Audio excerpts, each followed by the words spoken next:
Hi everyone, it's Rob B here with Rob D, and you are listening to the Property Podcast. Now, I think Rob and I are getting a little ambitious because this week on the podcast, we try and fix the whole of property.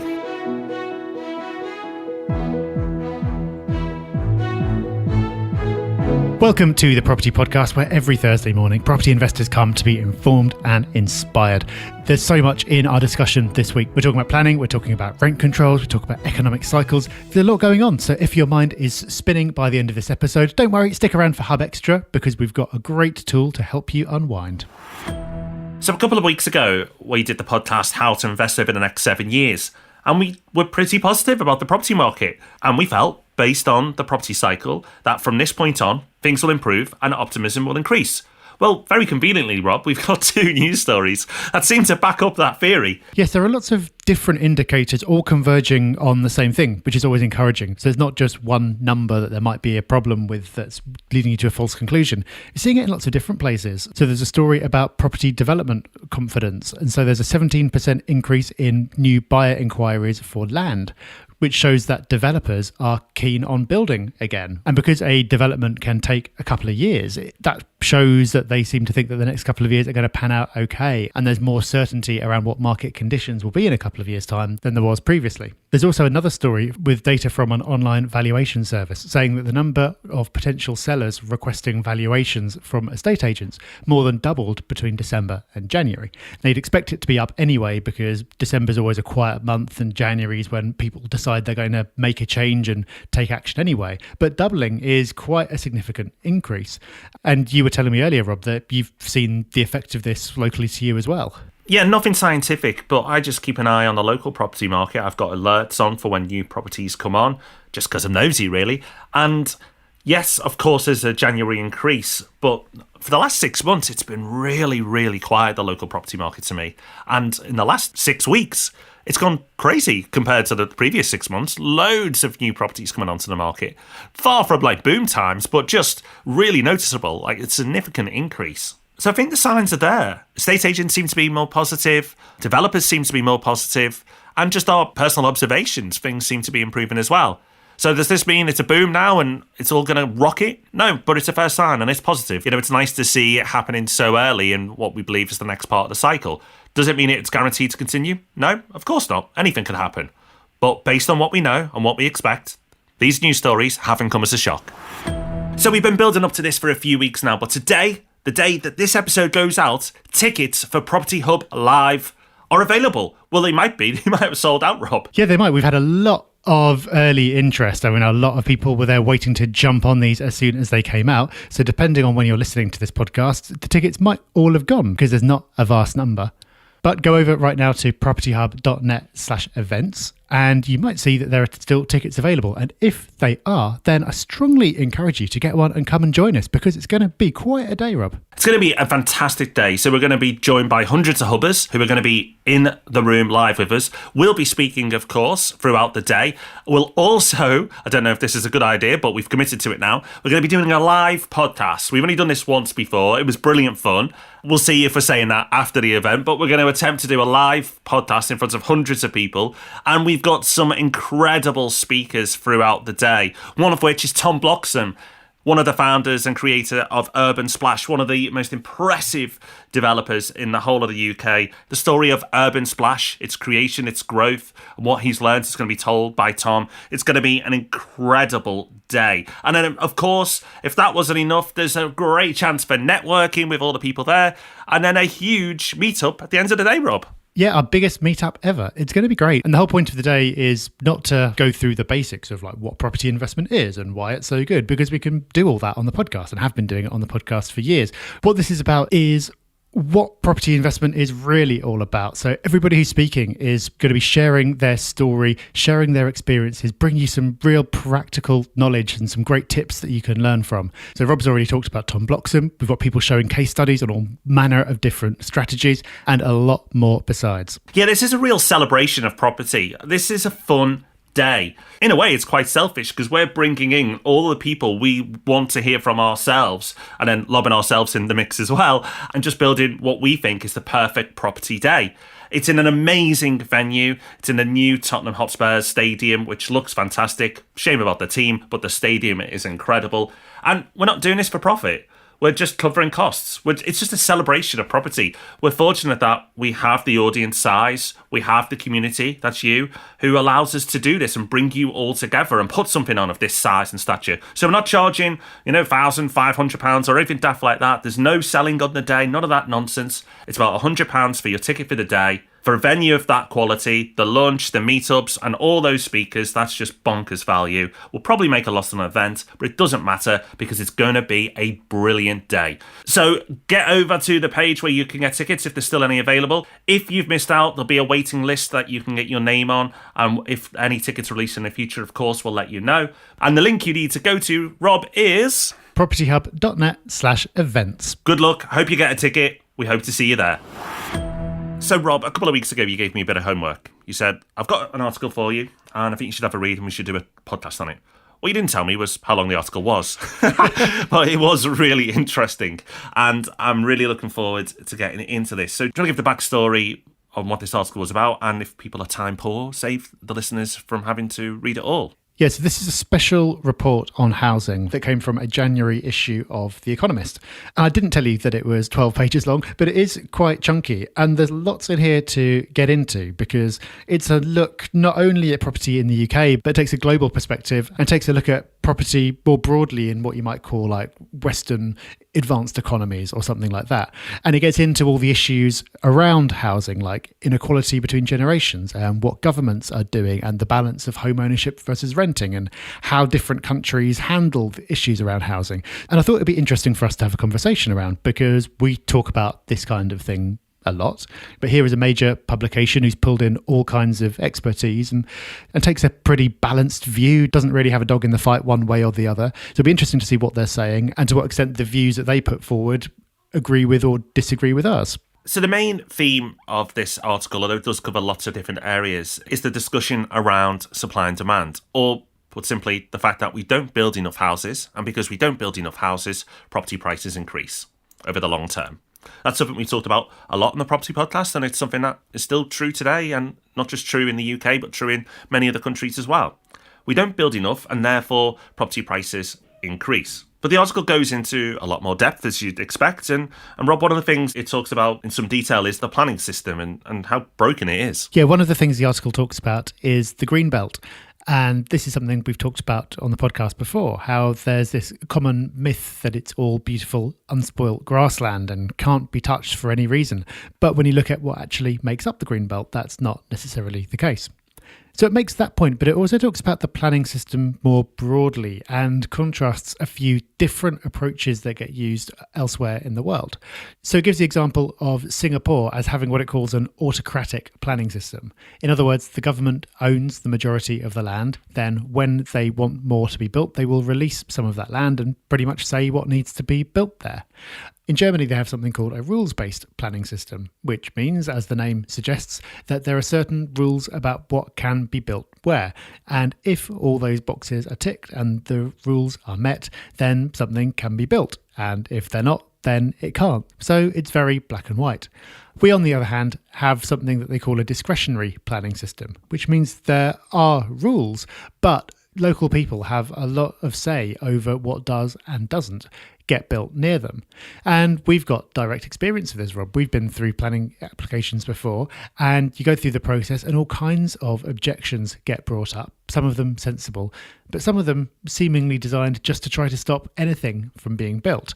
And there's this general view that people on the whole don't want things being built near them because they think the extra supply will both put a pressure on local services that they use and also potentially reduce the value of their home. So the article raises the point of whether we should actually move to something more like Germany. So there are rules. It's not just that you can throw up anything anywhere, but it's not so easy for people locally to block things from being built. Yeah, in theory, that makes a lot of sense. But the problem we have is if we just have very basic, hard and fast rules that this is it, black and white, you can build it if it meets this criteria, you can't if it doesn't, I think we'll create fear And I think in some circumstances, the wrong stuff will be built in the wrong areas because what the right rules are for one area may be different for another area. And even, not even town by town, but you could say street by street. It clearly works in other countries, but I think it would be a huge shift in policy for us to adapt that model. I think one of the things the article doesn't touch on, I think it's important to raise, is that it says we need more property, and we do. We do need to build more homes. And it says in particular we need more in the southeast, which again is true. And by unlocking greenbelt and relaxing planning rules, we can build more. However, there is a restriction on the amount of land available in London and the southeast. It will run out at some point, even with better planning policy and freeing up some land that isn't currently used. I think it's too simplistic to say, right, if we build a few more homes, then we're going to be sorted. The article talks about how it's much easier because of planning policy to build homes in the northeast than it is in the southeast. But the northeast, as far as England's concerned, economically is one of the weaker areas. And I think this is what government and this article miss, is that rather than trying to build a few more homes in the southeast, what we should be trying to do is have a more balanced economy and have different areas around the country that are stronger for different reasons.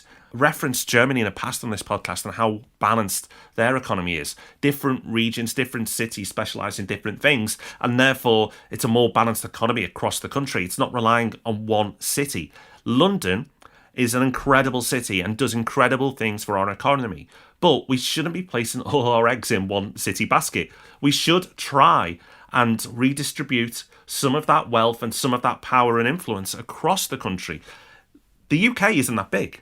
It's easy to do. The transport links to accommodate that shouldn't be that hard to achieve, although we seem to find it very hard to build anything in this country.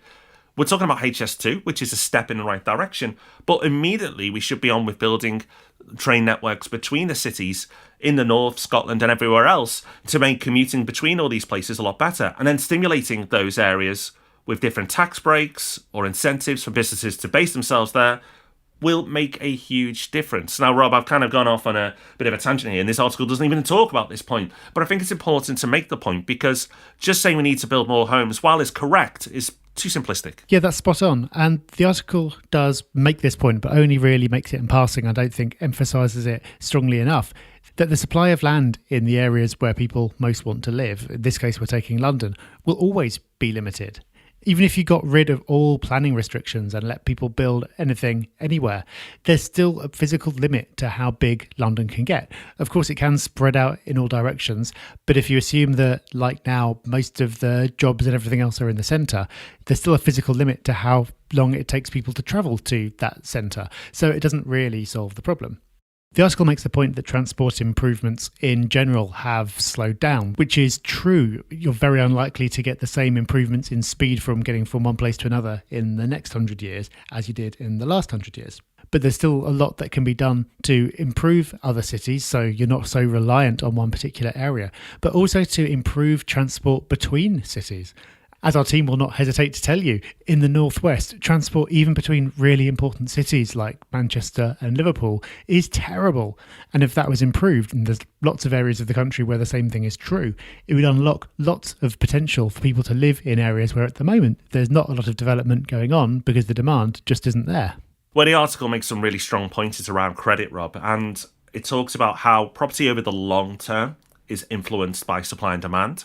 But in the shorter term, the boom-bust cycle is more influenced by credit. Now, again, that's quite simplistic just to say it's these two factors, but they do have major influence, and broadly agree with that conclusion, that it is credit and the easing of it that makes property prices surge. And then once the cycle crashes, that withdrawal of all that credit then makes property prices fall and stagnate, and then eventually it starts to come back and it recovers.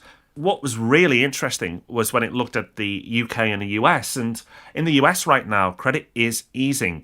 The regulation around who can provide credit in the US is different. And non-banks, as the article refers to them, have started to lend out in huge amounts. Over 60% of lending in America is done by non-traditional banks.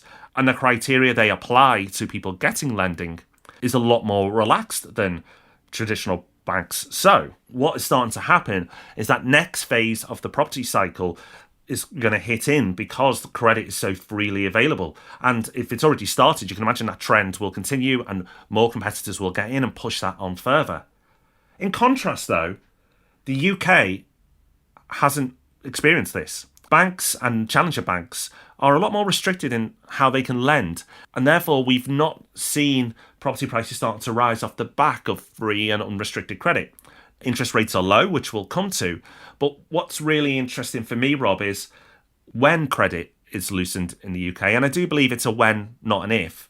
When credit is loosened, because we will forget the lessons, how much it will be loosened will determine how big of a boom we will have in this cycle. And something that we've talked about, not on the podcast, I don't believe, before, is that currently, as things stand, the cycle that we are in might not be as aggressive because credit isn't as loose as previous cycles. However, that could change in 12 months and the whole landscape could change, and the government may make it easier for banks to lend, because if banks can lend and they're not restricted, they will. Well, this is it. At the moment, everything's very sensible, because the powers that be have looked at what happened last time around, what led to the boom and the subsequent crash, and they really don't want a repeat of that because it created such systemic risk. And so they've put measures in place in an attempt to dampen things down and prevent that from happening again.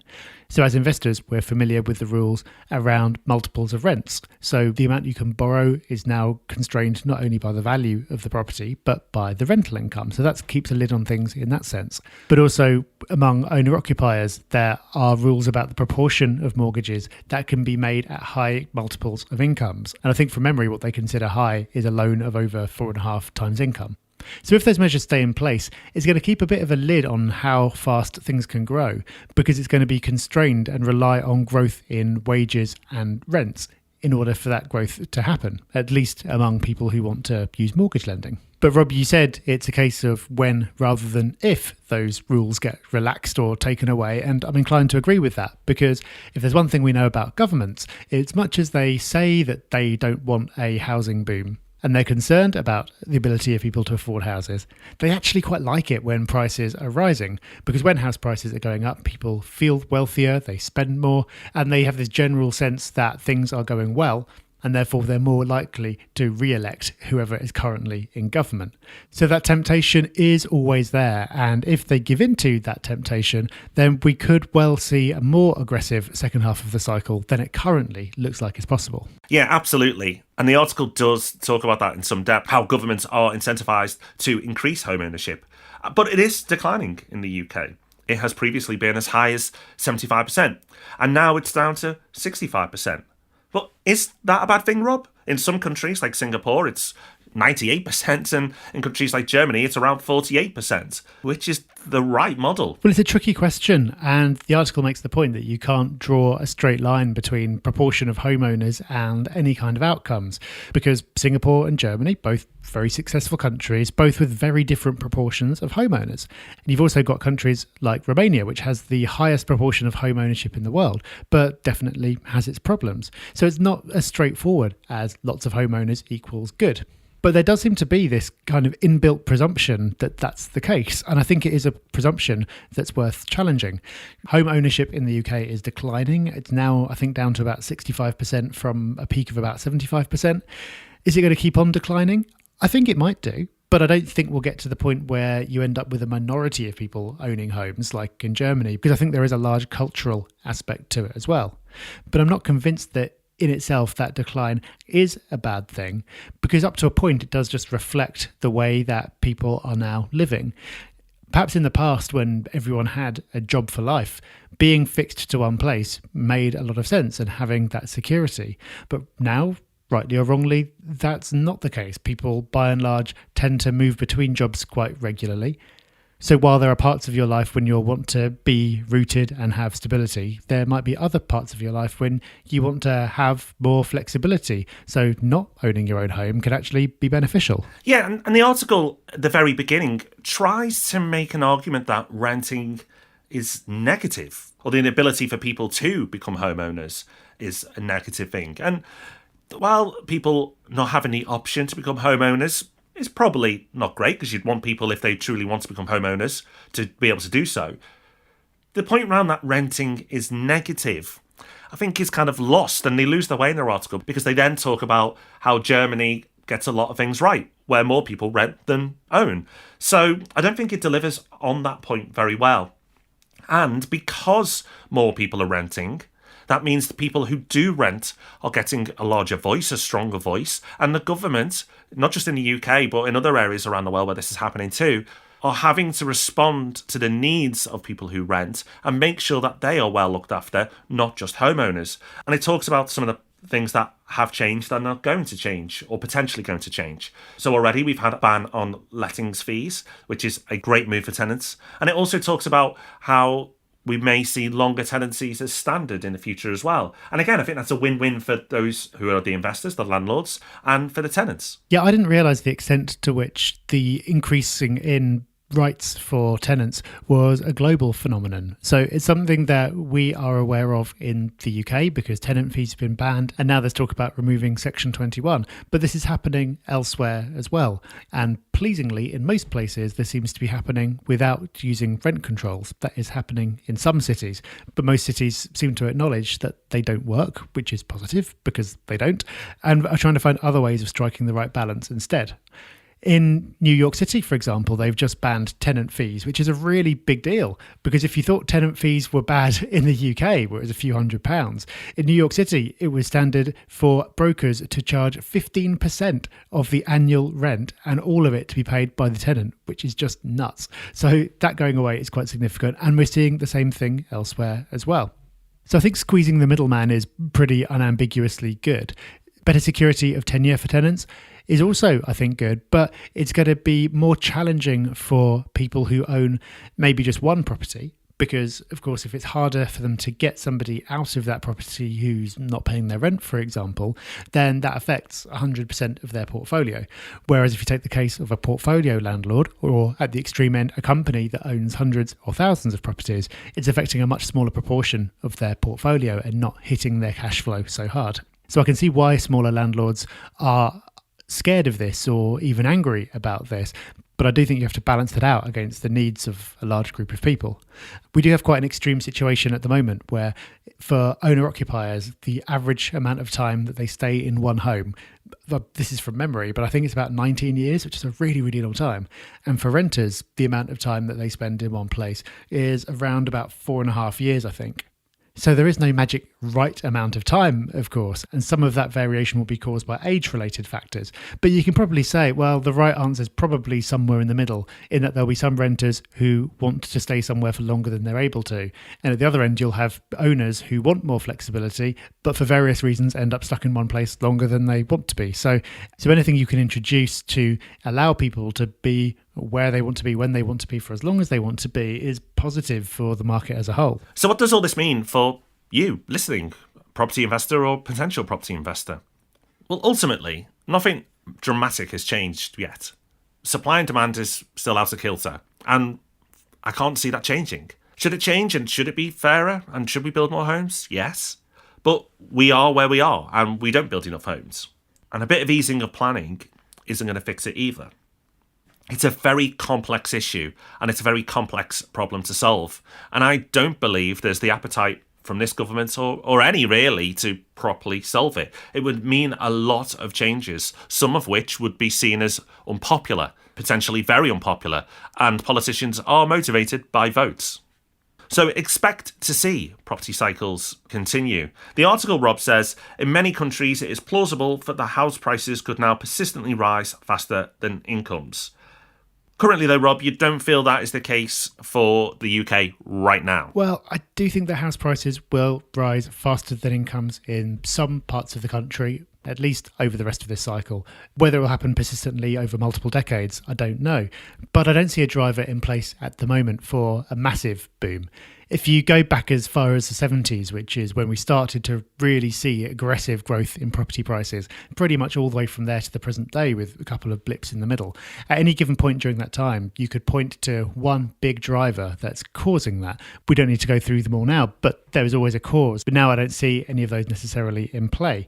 But from a property investor's point of view, property booms are not necessarily a good thing because it means that after that you're going to get a property bust. Even if you end up with years of property just growing by 3% a year. Well, leverage to 75%, that's 12% a year, which is pretty good. And because of that, ownership of assets is the way to get wealthy, and people who have access to finance to acquire those assets tend to do better than the rest as well. I think it's important to make the point that while we say, oh, renting is no bad thing, I think that's true. I do think it's important that everyone has the ability to own assets, because you don't have to live in your asset, even though for most people their own home is their largest single asset and in many cases their only asset. You do need to own some assets. It's the only way to get wealthier, especially in a low interest environment, especially with things like QE. If you end up with a large proportion of people renting and them not being able to invest in any other assets other than their own home, then you've got one group of people with assets benefiting from the kind of policies that cause those assets to grow in value and getting progressively wealthier, and another group getting left behind. And I think that's the real political debate here. It's not about owners and renters. It's about people with assets and people without assets. And that's what governments should be concerned about. Absolutely, Rob. I agree with all of that. And the fundamentals are in place for long-term steady growth. Where it may not be steady, though, is when, because I do believe when, credit is loosened. Now, it's how much it's loosened will determine on how much of a property boom we go into. But I just can't see the banks standing by and watch while America booms and the UK just goes through steady growth without having some influence and being able to lend and have their piece of the pie. So will credit ease? Yes. Will it ease a lot? We'll see. And it's the amount that it's eased by will determine on how big of a boom we go through in this particular cycle. Now, you may want a boom because you want to take advantage of it. But as you've said, Rob, the investment case for property investment over the long term remains strong with or without a boom. So what can you take away from this? Well, property investment is still a great investment. Renting will become easier and better, and there will be changes that some investors won't like to make lives easier for people who do rent. But I think it's too skewed at the moment in the landlord's favour. I'm not saying it needs to be dramatic changes, but there does need to be changes. There does need to be a rebalancing so that people are encouraged to rent longer and have that security. It means that investors will have to up their standards. And again, I think that's a good thing. I think the private sector coming into renting is going to do that as well. And they're going to offer that flexibility if you don't. And guess what? They'll win if you don't. So the government pushing property investors to do that, I see overall as a good thing. So can we fix property investment? Well, no, because we haven't got a solution for building more houses in the UK. And while we strongly believe that there should be a rebalance of the economy in the UK, the government are making noises that they want to do that. But are they going to have the ambition and drive to really do it, really transform the country? As it stands currently, no. So the one to watch out of all of this is credit. That's the one thing that could change sooner rather than later. And if it does, so will the market.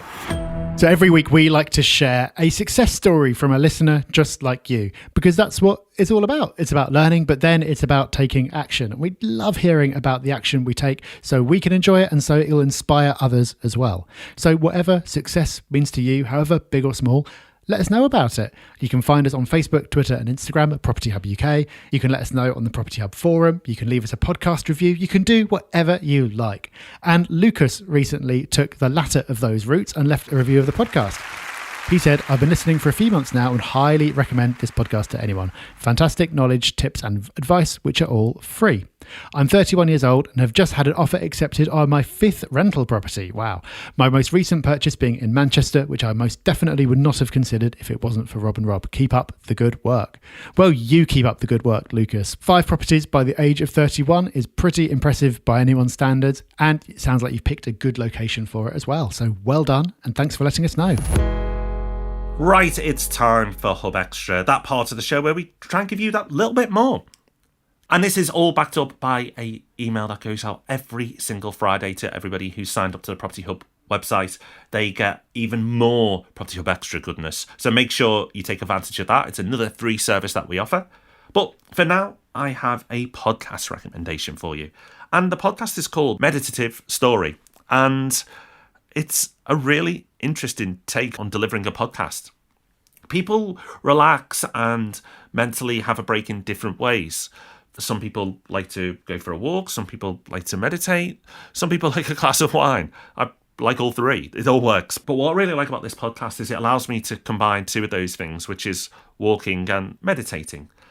It's hard to describe what this is, so I'm going to read the description from their podcast notes, and it says, Meditative Story is a completely new kind of listening experience that blends intimate first-person stories with mindfulness prompts, enveloped in a beautiful music composition. And that's exactly what it is. It's hard to describe. So I'm really just going to recommend that you go and check it out and listen to it. But how I use this podcast is if I'm going for a walk, I will listen to one of these podcasts as well. And I found that my walking experience has been enhanced. And I've not only just enjoyed the walk, but I've also come back just a little bit clearer, a little bit more settled in my mind. And I think that's a good thing. I think it's a great podcast, and I highly recommend you checking that out. It's not one for while you're working away and you've got a podcast on in the background. It's not that type of podcast. You need to be present when you're listening. But I do think that if you struggle with meditation, this might be an interesting introduction for you, and hopefully a way of allowing you to switch off. But whatever you do, don't switch off from the Property Podcast, because we're going to be back next Thursday with another episode. And before then, a reminder that tickets for Property Hub are on sale and are available, at least as of now. Go check if they still are at propertyhub.net/events. So that's us done for another week. We'll be back, of course, on Tuesday with Ask Rob and Rob, and back with the Property Podcast next Thursday. Of course, we will be. So until then, take care, everyone. Have fun. Bye-bye.